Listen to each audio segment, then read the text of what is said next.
ಎಲ್ಲರಿಗೂ ನಮಸ್ಕಾರ.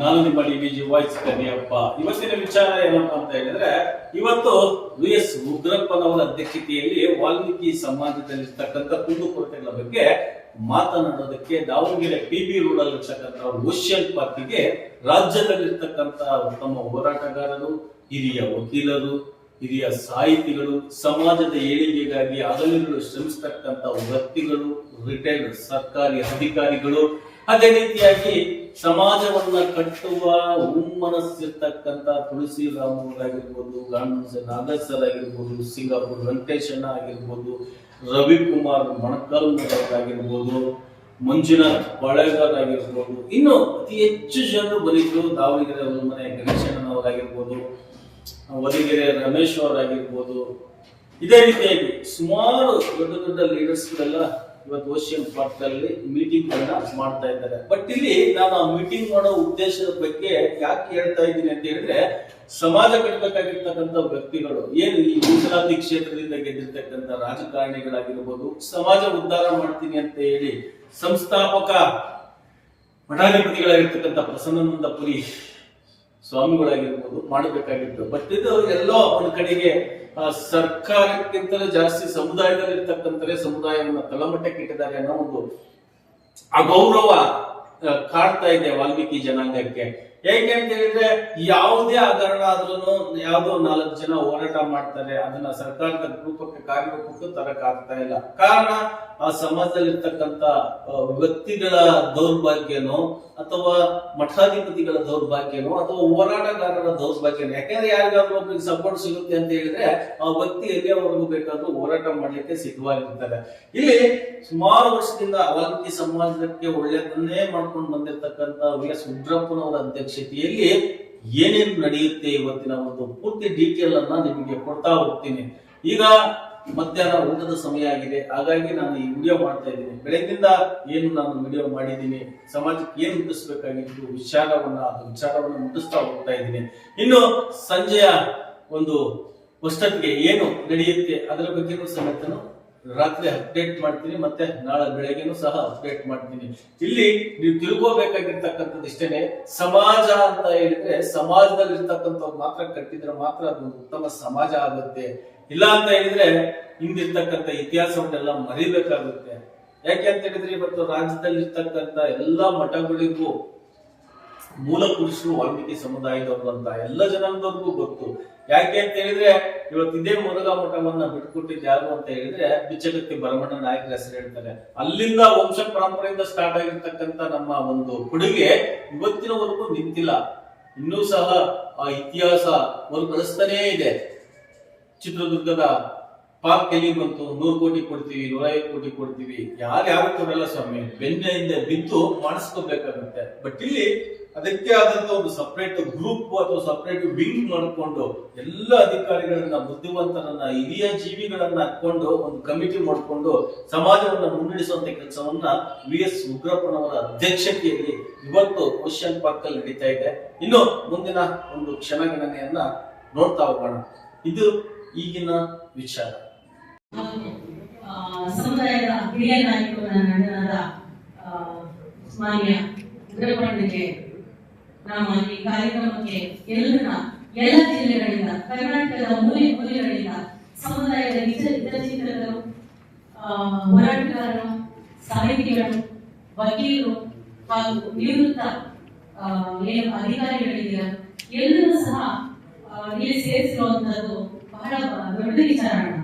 ಯಾಕೆಂದ್ರೆ ಅದರಲ್ಲಿ ಮಹಿಳೆಯರು ಬರಬೇಕಿತ್ತು. ಯಾಕೆಂದ್ರೆ ಮಹಿಳೆಯರ ಪಾತ್ರ ಬಹಳ ಇಂಪಾರ್ಟೆಂಟ್ ಆಗ್ತದೆ. ಒಂದು ಸಮುದಾಯದ ವಾರಸರು ಏನ್ ಹೇಳಿದ್ದಾರೆ, ಒಂದು ಸಮುದಾಯದ ಬೇಡಿಕೆಯನ್ನ ಸಮುದಾಯದ ಮಹಿಳೆಯರು ಗಳಿಸಿರುವಂತಹ ಡಿಗ್ರೀಸ್ ಅಂದ್ರೆ ಆ ಏನು ಹಂತಗಳಿದೆ ಅದರಲ್ಲಿ ಅದನ್ನ ನೋಡಿ ನಾನು ಡಿಸೈಡ್ ಮಾಡ್ತೀನಿ ಅಂತ. ಸೊ ಇಲ್ಲಿ ಮಹಿಳೆಯರ ಒಂದು ಕಡಿಮೆ ಇರೋದ್ರಿಂದ ಸಂಖ್ಯೆ ನಾನೇ ಒಂದು ಸ್ವಲ್ಪ ಸಮಯ ತಗೊಳ್ತೀನಿ. ಅದರ ಜೊತೆಗೆ ಈ ವಿಚಾರಗಳು ನಾವೆಲ್ಲ ಬೇರೆ ಬೇರೆ ಕಡೆಯಿಂದ ಬಂದಿದ್ದೀವಿ. ನಾನು ಸಹ ಬ್ಯಾಂಗ್ಳೂರಿಂದ ಬಂದೆ.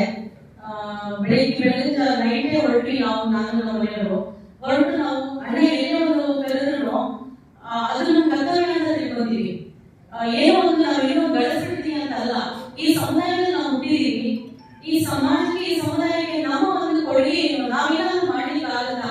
ಅದು ನಮಗೆ ಏನ್ ಕೊಟ್ಟಿದೆ ಸೆಕೆಂಡ್ರಿ. ನಾವು ಏನಾದ್ರು ಮಾಡ್ಲಿಕ್ಕೆ ಆಗುತ್ತಾ ಅನ್ನೋ ನಿಟ್ಟಿನಲ್ಲಿ ನಮ್ಮ ಆಲೋಚನೆ ಇರುತ್ತೆ. ಅಣ್ಣ ಕರೆದಾಗ ಯಾಕೆ ಬರ್ತೀವಿ ನಾವು ಬೆಳಗ್ಗೆ ಇಬ್ರು ಅಂದ್ರೆ, ಅಣ್ಣ ಸಮಾಜದ ಒಂದು ಸರ್ವತೋಮುಖ ಅಭಿವೃದ್ಧಿಗಾಗಿ ತಮ್ಮ ಅಭಿವೃದ್ಧಿಗೆ ಯಾವತ್ತೂ ಶ್ರಮಿಸಿಲ್ಲ.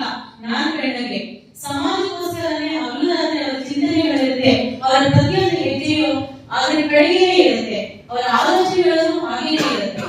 ಅವರು ಇವಾಗ ಅವ್ರ ಜೊತೆಗೆ ಎಷ್ಟೋ ಜನ ರಾಜಕಾರಣಿಗಳು ಬಂದ್ರು, ಎಷ್ಟೋ ಜನ ಹೋರಾಟಗಾರರನ್ನ ಬಹಳಷ್ಟು ಜನ ನೋಡಿದ್ವಿ.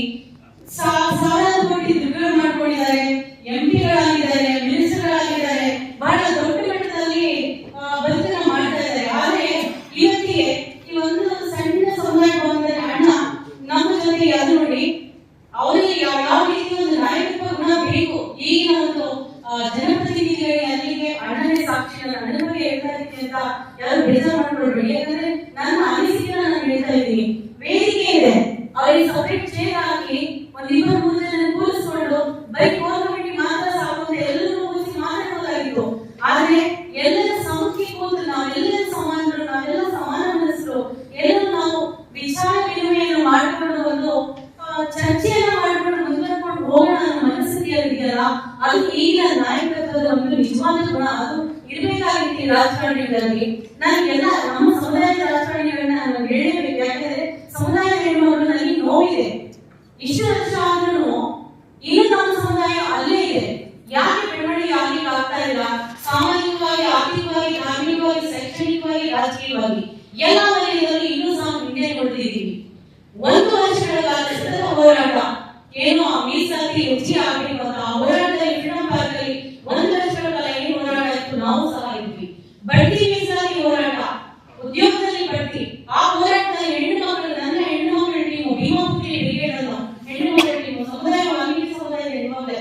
ಆದ್ರೆ ಭೀಮಾಪುತ್ರಿ ಬ್ರಿಗೇಡ್ ಅನ್ನೋ ಒಂದು ಸಂಘಟನೆಯನ್ನು ಬಿಟ್ಟು ನಾನು ರಾಜ್ಯದಿಂದ ಹೋರಾಟ ಮಾಡ್ತಾ ಇರುವಂತದ್ದು. ನನಗೆ ಮನೆಯಲ್ಲಿ ಅನಂತರದಲ್ಲಿ ನಾನು ನನ್ನ ಸಮುದಾಯಕ್ಕೆ ನಾನು ಕೆಲಸ ಮಾಡಬೇಕು. 16 ವರ್ಷಗಳ ಕಾಲ ಅಲ್ಲಿ ಕೆಲಸ ಮಾಡಿದ್ದೀನಿ. ನನ್ನ ಸಮುದಾಯಕ್ಕೆ ನನ್ನ ಸೇವೆ ನಾನು ಮಾಡಬೇಕು ಅಂತ ಯಾರ ಸಮುದಾಯದವರೆಗೂ ನನ್ನ ಶಕ್ತಿ ಅನುಸಾರ ನಾನು ಹೋಗಿ ಆ ಸೇವೆಗೆ ನಿಲ್ಲುವಂತ ಕೆಲಸ ನಾನು ಮಾಡ್ತಾ ಇದ್ದೀನಿ.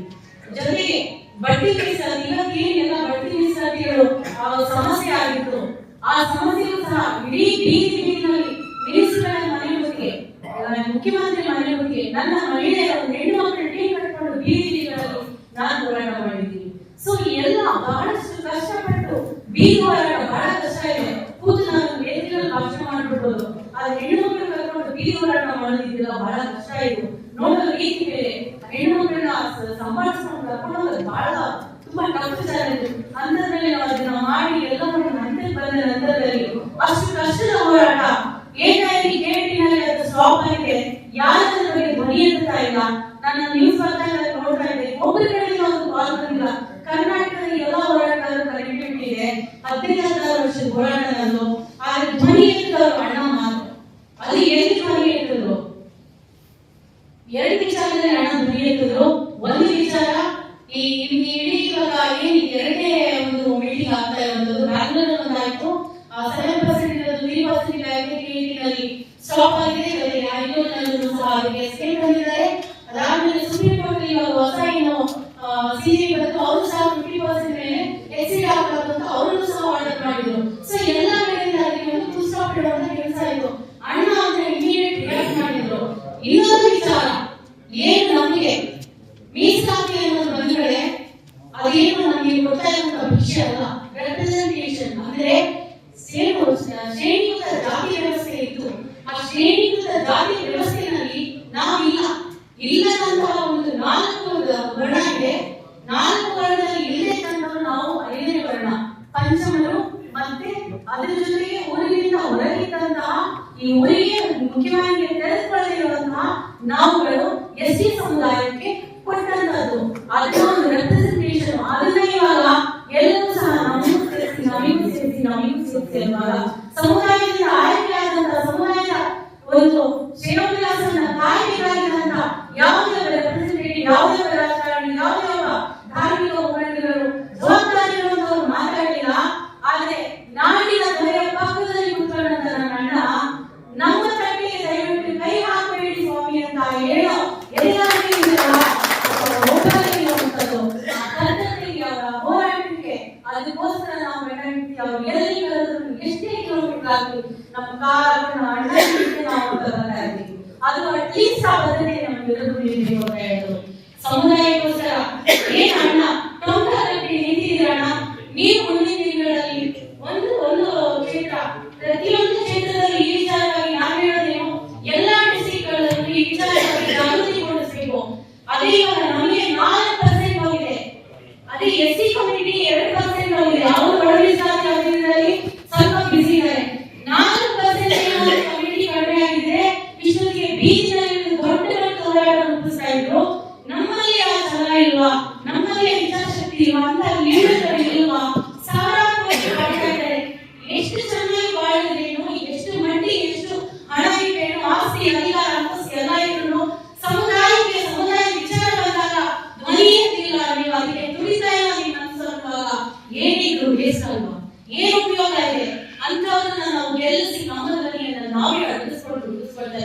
ಅದ್ರ ಬಗ್ಗೆ ನಾನು ಹೇಳುವಂಥದ್ದು ಏನು ಇವಾಗಿನ ಯೂತ್ಸ್ ಇದ್ದಾರೆ, ಸಮಾಜದ ಬಗ್ಗೆ ಸಮುದಾಯದ ಬಗ್ಗೆ ಪ್ರಜ್ಞೆ ಇದೆ, ಕಾಳಜಿ ಇದೆ, ಅಂತವರನ್ನ ನಿಲ್ಲಿಸಿ ಗೆಲ್ಲಿಸಿ ಸಮುದಾಯದ ಏಳಿಗೆಗೋಸ್ಕರ ನಾವು ಯಾಕೆ ದುಡಿಬಾರದು? ಅದರ ಜೊತೆಗೆ ಇನ್ನೊಂದು ಎರಡನೇ ವಿಚಾರ ಏನು, ಎಸ್ಪಿಡಿಎಸ್ಪಿ ಫಂಡ್ ಅಲ್ಲಿ 4 ಸೆಕ್ಷನ್ಗಳಿದೆ.